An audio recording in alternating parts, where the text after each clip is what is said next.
here transcribed is Richard Diamond, Private Detective, starring Dick Powell.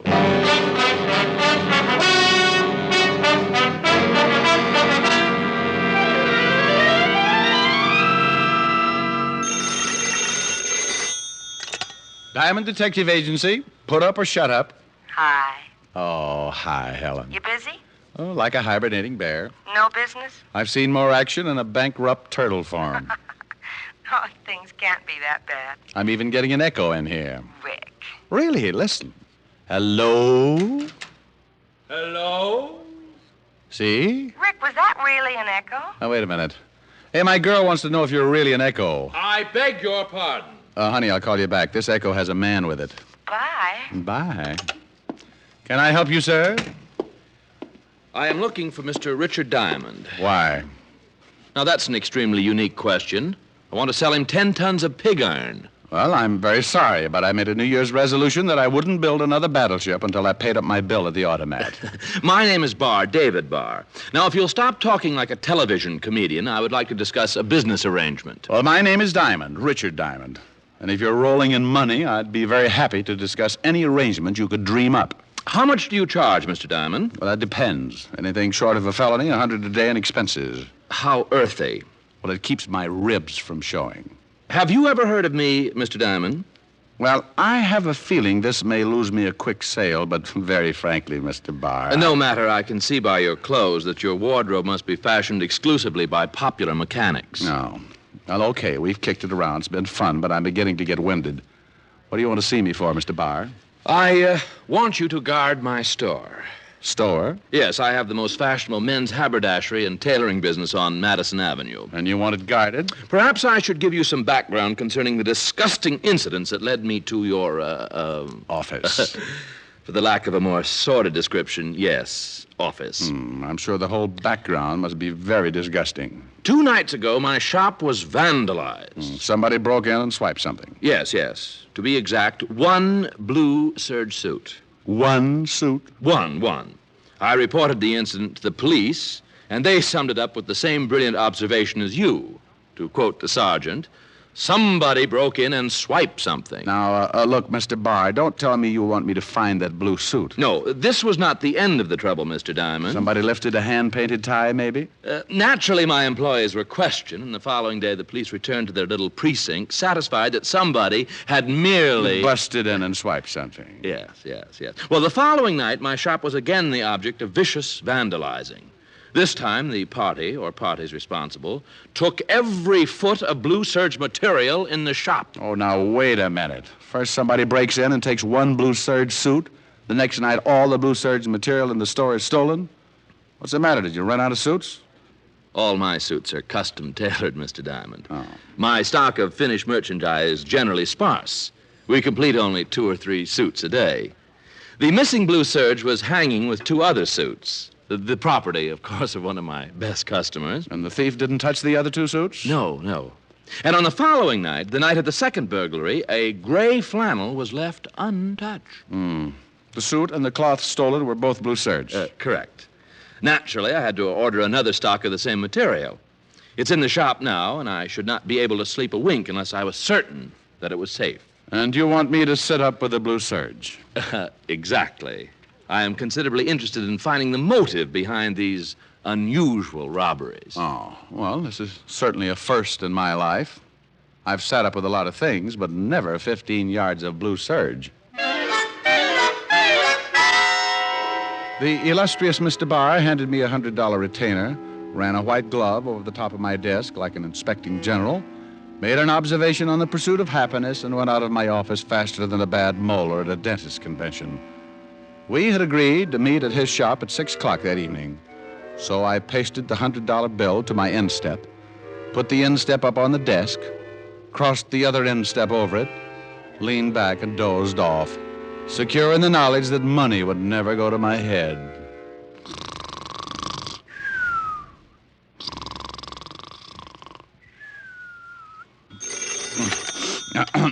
Yeah? Mr. Diamond, this is Mr. Barr. Oh, yeah. Well, it isn't 6, is it? It's 4:35. Mr. Diamond, am I correct in assuming that the moment you grabbed that $100, you became a member of my employ? Well, you're correct. $100 worth. Then please come immediately to number 6 Park Avenue. Something's happened, and I feel a complete breakdown coming on.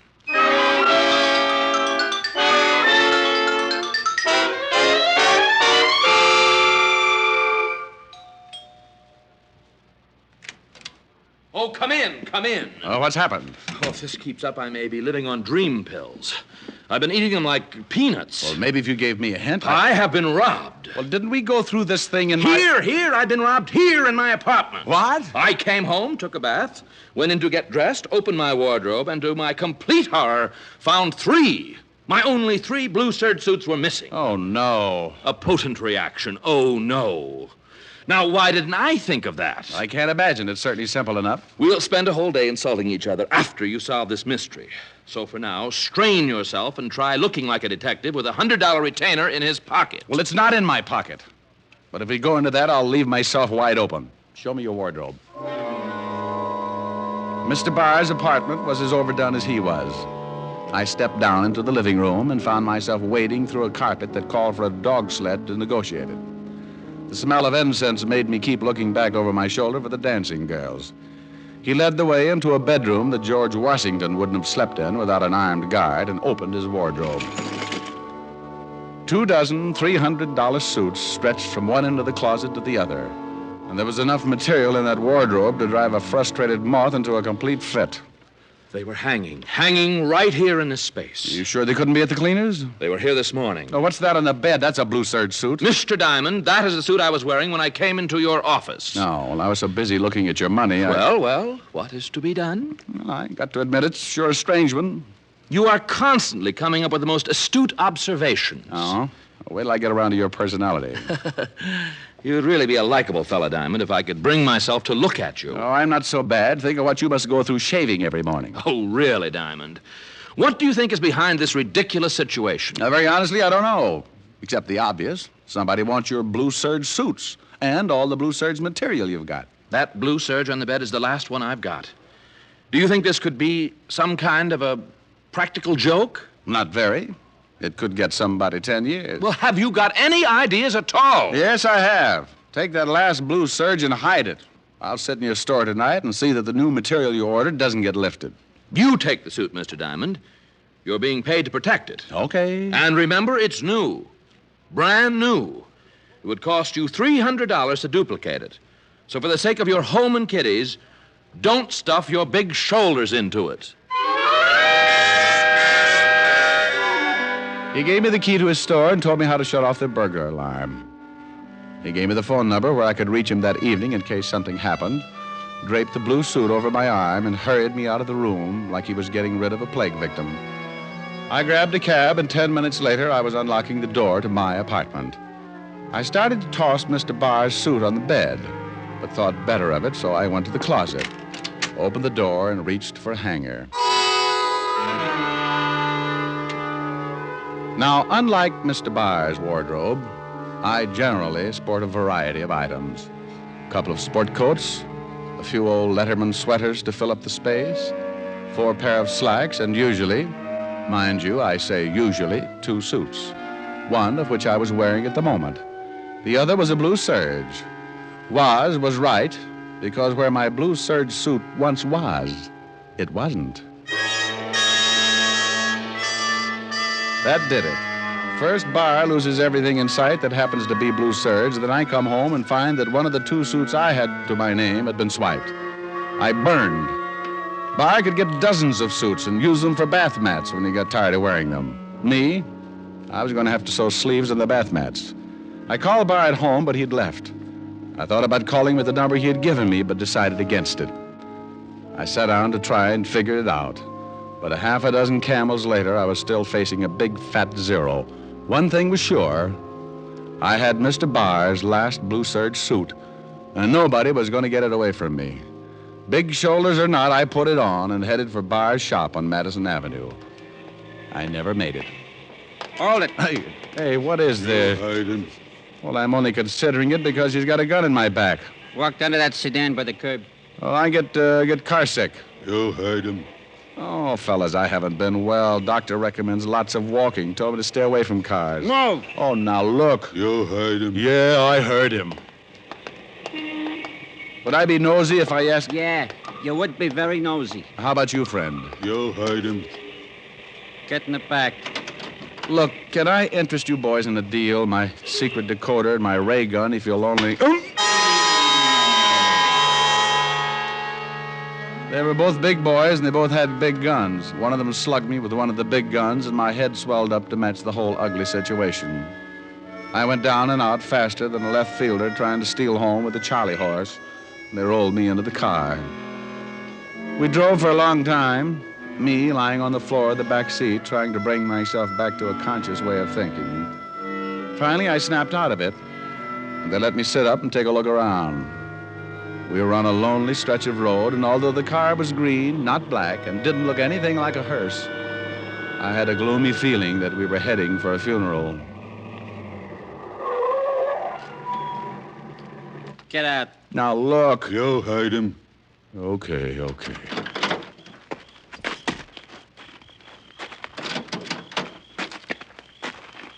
Look, fellas, the least you can do is tell me... Get out of that suit. Get out of the suit? You heard him. Take it off. Take it off quick. Well, okay. Would you mind turning your backs? You want to get belted again? No. I'll take it off. Take the coat, Hans. Yeah, Hunts. Here. Now the pants. Come on. Oh, all right. But it's cold. I'm getting goosebumps. Hand him the pants. There you are, Hunts. Oh, so you're the guys who've been after the blue Serge suits. Walk him off the road, Hans. Yeah, what if a car came by, me in my hand-painted shorts? Get him off far enough so they won't find him right away. Move! Oh, now look. You heard him. Yeah, I sure did.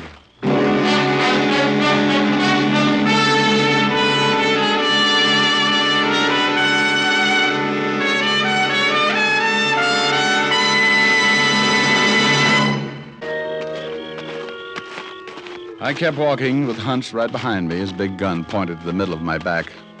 I could stand losing my clothes, but I'd grown to enjoy my life. So I decided I'd have to get that gun away from Hunts somehow. We were 50 yards from the road when I tried it. Give me that gun! Come on, give it to me! I guess you didn't hear what I said. Hunts had tried his best to put a hole in me, but like most guys who think they've got a sure thing, he forgot a small item called luck. In this case, all of it on my side. I left him lying on his face in the moonlight and headed back for the car. But the other gunsel evidently saw my white shorts bounding over the landscape and decided it was time to leave. I tried a shot at him and then went back to find Hunts and borrow a pair of pants. Sometimes when things happen that fast, a guy gets careless. Now, I'd figured Hunts, being wounded, would be in the same spot I left him. But when I got back to the spot, the one-sentence killer was nowhere in sight. Somewhere in the distance, I heard a branch snap, so I knew that Hunts was on his way back home. I was getting too cold in my undies to start chasing him, so I went back to the road and walked until I spotted a house. Any other time, I would have considered carefully before walking up to a front door, attired only in my underwear. Thank goodness they weren't blue serge. I figured I could say I was a cross-country runner with a bad sense of direction. I rang the doorbell and waited. Yes? Could I use your phone?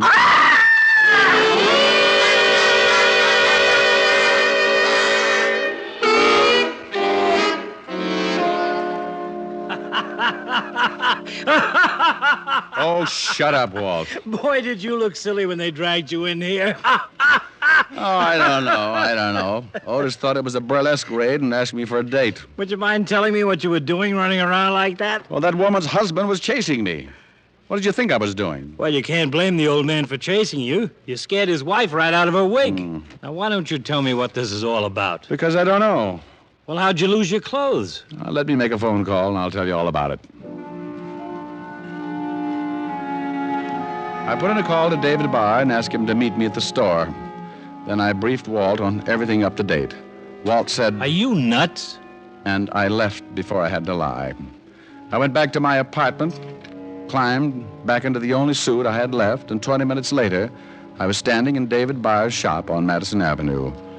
I explained the events of the last couple of hours, and Mr. Barr said, Disgusting. You bet. I just can't understand it. Move over. Don't you have any theories at all? Well, vague ones.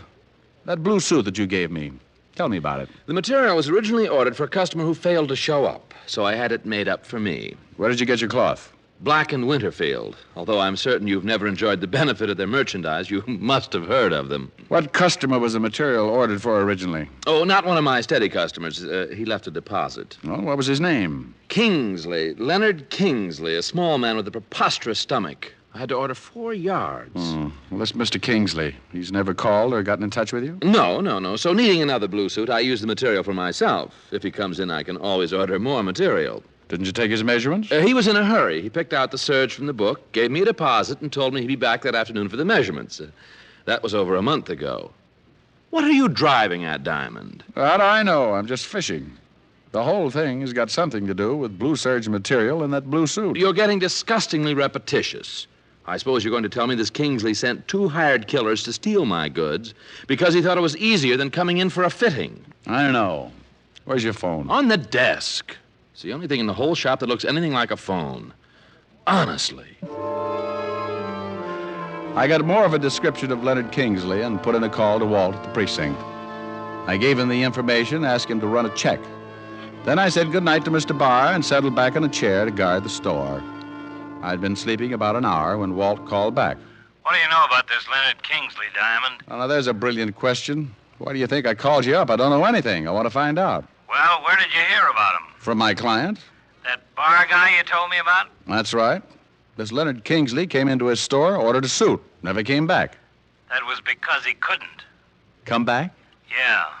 About a month ago, this Leonard Kingsley was killed in a car accident. Stepped off the curb and a car hit him. You sure it was an accident? Yep. Woman hit him. There was an inquest. Witnesses say it was all Kingsley's fault. All right. What's the rest? Rest? Oh, stop with the Little Red Riding Hood. Something's up. Well, this is confidential, Rick. Well, it'll stay that way. The FBI have got a share in this thing. What? It seems that when a check was run to find Kingsley's home and relatives, all of the credentials he had on him turned out to be phonies, particularly his passport. What did the feds find out? Kingsley was from one of the Iron Curtain countries. Espionage.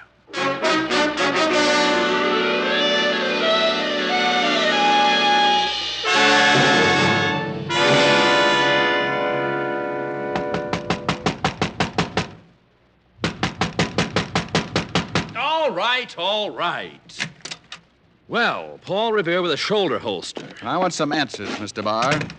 How many customers can you remember who came into your shop and ordered only one suit in the last year? Half a dozen. How many never came back after they got the one suit? Well, what's the matter? That's peculiar. Everyone I can remember, and they're comparatively easy because most of my customers are steady. Go on. What about these single customers?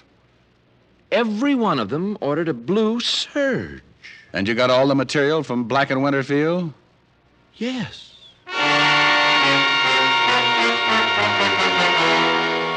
The whole thing was beginning to make sense. What better way of getting information out of the country than in the material of a suit? I dragged Barr down to the store again, got the names of all his single customers who had ordered blue serge suits. Then I went over to the 5th Precinct and had Walt make a check on them. 2 hours later, the U.S. Customs Department sent in an interesting teletype. Rick, every one of those guys have left the country and hasn't returned. And 8 to 5, the FBI can find out plenty. Well, give them the information.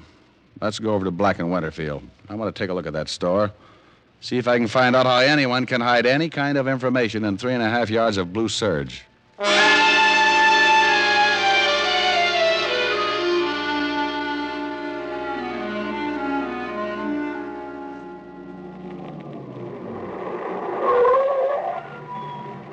There it is. Dark. Yep, come on. What do you think you're going to do? Well, we're going in that store and take a look around. You can't do that. Not without a warrant. All right, Fatty, just so you won't disgrace that lovely badge, I'll go in first, and you can come in and arrest me for breaking and entering. Now, Rick, you wait a minute. Walt, they know I got away. We can't wait. Hey, What's the matter? What are you looking at? that car in the alley. What about it? Looks like the one those two killers took me for a ride in. Come on.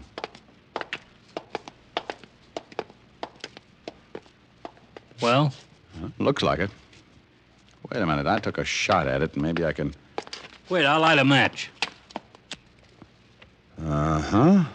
Yes, sir. Here it is. Nice little bullet hole. Well, I'll be... I think one of my little headhunters is in that building. Still want to get a warrant? Let's go.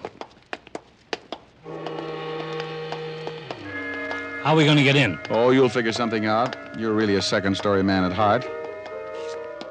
Rick, wait a minute. What is it? Look at this. Isn't that blood? Oh, looks like both of them are here. Leads right in the door. Locked. Let's go around back.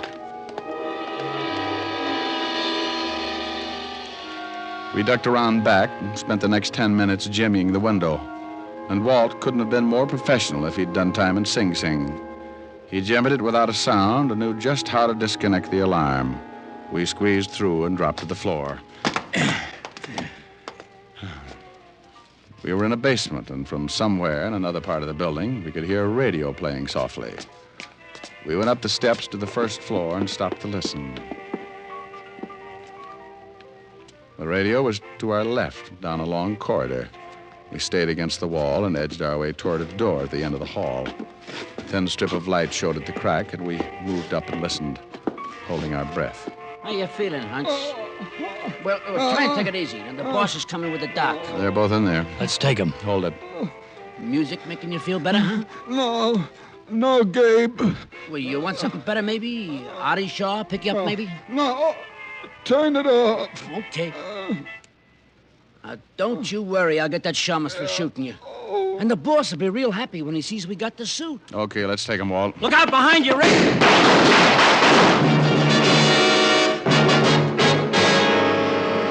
It all happened so fast there wasn't any time to think. Suddenly, there were two men standing behind us in the hall. By the time the smoke cleared, both of them were down, and Walt and I were shaking like a hula dancer with a hot foot. Then, before we could catch our breath, Gabe came running out. I'll get him, Rick! No, I'll get him. You go in and take care of the wounded one. Walt went in after Hunts, and I took off after the other. I caught him just as he dove through the front door. Hold it! Okay. I'm bleeding.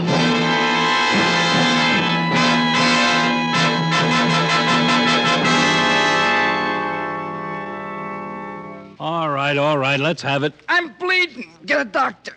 The ambulance is on the way. Now tell us about it. What do you want to know? We want to know about the suits and about the material, and who the guys are in the hall. One of them's a doctor for Hunts here. The other one's the boss. He runs the store. You were getting information out of the country and the Blue Serge material. Yeah, What kind of information? all kinds. Defense plans, radar locations, that kind of stuff. Done all in code numbers. How did they do it? Stuff was invisible like. Just drew it on the Blue Serge. When the guy got out of the country, he'd take the suit and dip it in something. Then the writing come out. And when Kingsley got hit by the car, you found out he didn't have the suit. The boss did. How about it, Hunts? How do you feel? Why did you swipe my suit? We was tailing Bar.